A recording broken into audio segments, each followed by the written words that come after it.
여러분, 클래식 음악 하면 보통 뭐가 떠오르세요? 뭔가 되게 우아하고 평화롭고 그런 이미지 아닌가요? 반대로 전쟁은요? 시끄럽고 끔찍하고 완전 혼돈 그 자체죠. 그런데 말이죠. 전혀 어울릴 것 같지 않은 이 두 가지가 사실은 아주 깊고 강렬하게 얽혀 있습니다. 오늘은 바로 그 놀라운 관계에 대한 이야기를 해보려고 합니다. 자, 그럼 이런 질문부터 한번 시작해 볼까요?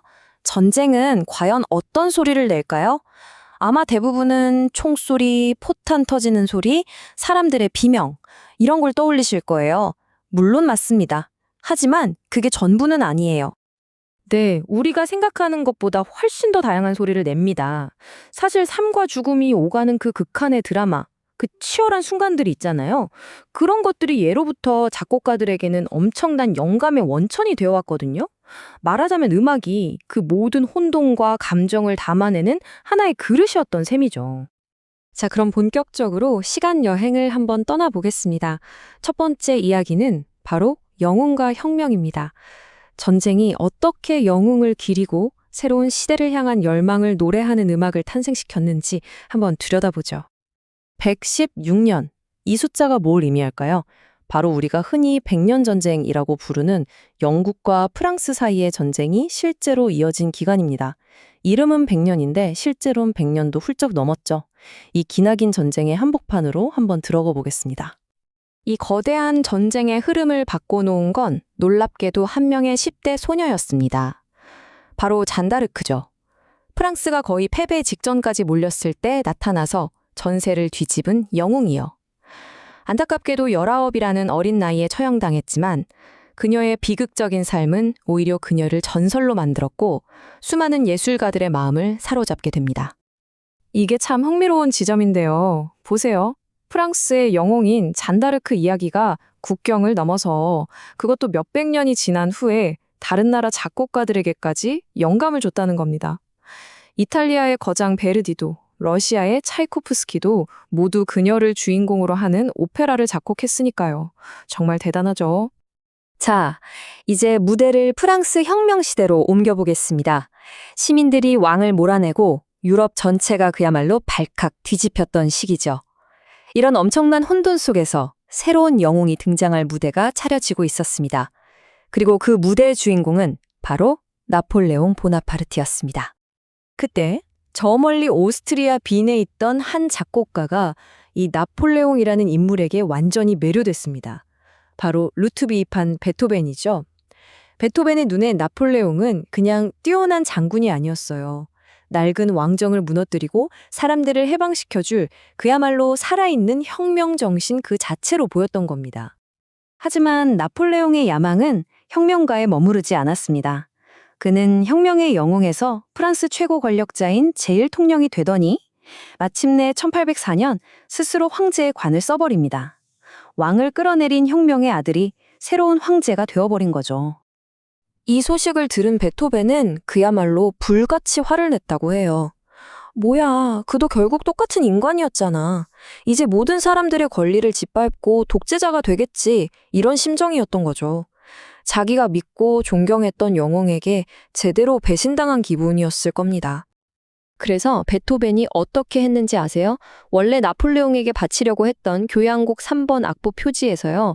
보나파르트라고 써놓은 헌사를 잉크가 번질 정도로 벅벅 긁어서 지워버렸어요. 그리고 제목을 새로 붙였죠. 에로이카, 즉 영웅 교향곡으로요. 이 순간부터 이 곡은 나폴레옹 한 사람을 위한 게 아니라 시대를 초월하는 진정한 영웅적 이상 그 자체에 바쳐진 음악이 된 겁니다. 자, 이렇게 한 명의 영웅을 기리던 음악은 이제 스케일이 더 커집니다. 개인을 넘어서 국가 그 자체를 위한 음악, 바로 애국심을 표현하는 음악으로 변해가거든요. 시대는 20세기 초, 제1차 세계대전이 막 터치기 직전으로 가보겠습니다.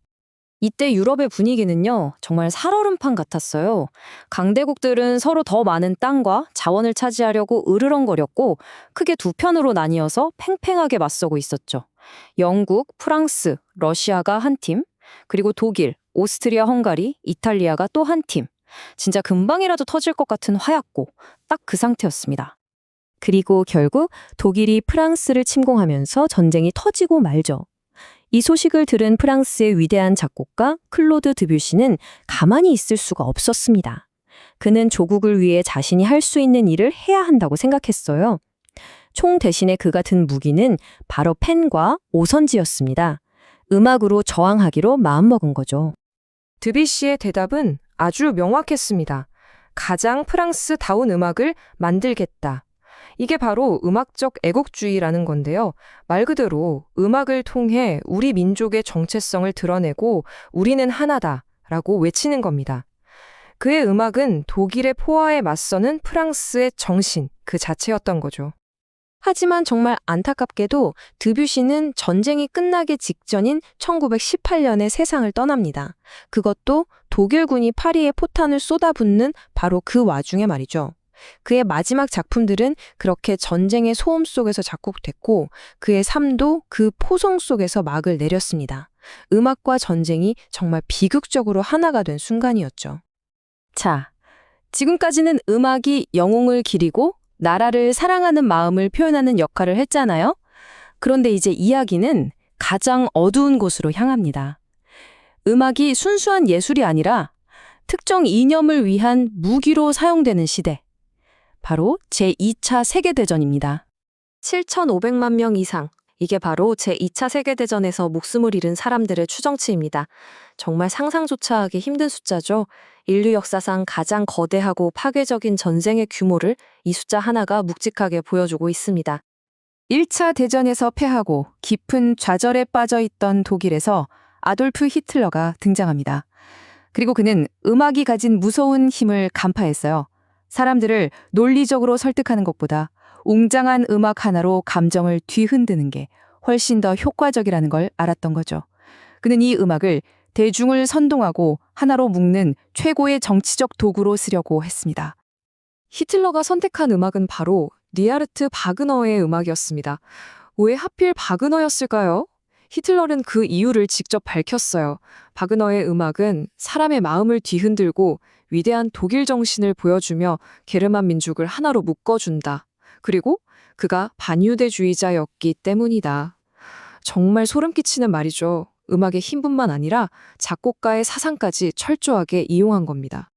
그래서 바그너의 음악은 나치 이데올로지의 공식 사운드 트랙이 되어버렸습니다.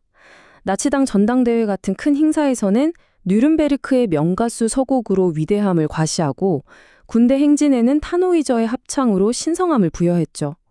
그리고 선전 방송에서는 그 유명한 발키레의 기행을 틀어서 전쟁에 대한 흥분과 광기를 부추겼습니다. 결국 이렇게 된 겁니다. 영웅을 기리던 음악, 조국을 노래하던 음악이 마침내 한 이념을 위한 가장 날카롭고 위험한 무기가 되어버린 거죠.